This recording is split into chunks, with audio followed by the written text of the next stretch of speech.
Hello everyone, my name is Alejandro Hidalgo. I'm a software engineering student at Universidad Técnica Nacional in Costa Rica, and today I will be talking about containerization. So in traditional software development, code developed in one computing environment often runs with bugs and errors when deployed in another environment. Software developers solve this problem by running software in containers in the cloud. What are such containers? Well, containerization involves building an application together with all of its related configuration files, libraries, and dependencies required for it to run in an efficient and bug-free way across different computing environments. The most popular containerization ecosystems are Docker and Kubernetes.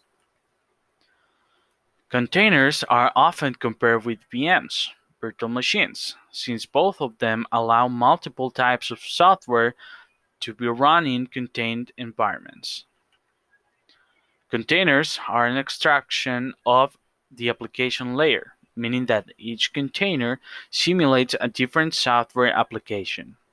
Though each container runs isolated processes, multiple containers share a common operating system.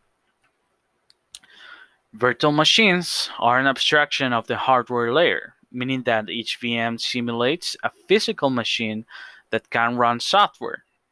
VM technology can be used one physical server to run the equivalent of many servers, each of which is called a VM.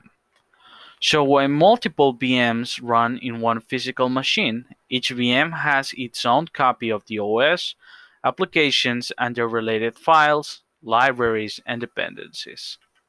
So, running software in containerized environments generally uses less space and memory than running software within different VMs, since the latter requires a separate copy of the OS to run with each VM. Advantages and disadvantages. Distributed applications.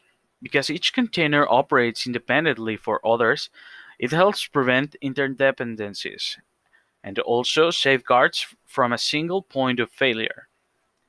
Each application of microservice communicates with the others through their APIs. The container virtualization layer is also extremely flexible and can scale up microservices to meet rising demand for an application component and distribute the load. Security issues. First, since containerized applications share a common OS, security means that the OS can affect the whole system. Second, and related to first, security scanners in containerized environment generally protect the OS, but not the application containers, leaving the latter vulnerable. At the same time, containerization also bolsters security with since it isolates application containers to a significant degree. You can access from multiple platforms available on Linux, macOS, Windows, cloud servers, and such. At the end of the video, we'll be running a demo in Linux. Other examples such as modernize your existing applications, create a new cloud-native enterprise applications, and open your data centers to work with cloud services. Final thoughts. Containerization is a major trend in software development, and its adoption will likely grow in both magnitude and speed. Large players like Google and IBM are making big bets on containerization. Additionally, an enormous startup ecosystem is forming to enable the usage of containers. Containers allow developers to create and deploy applications faster, more securely than traditional methods. While containerization is expensive, its costs are expected to fall significantly as containerization environments develop and mature.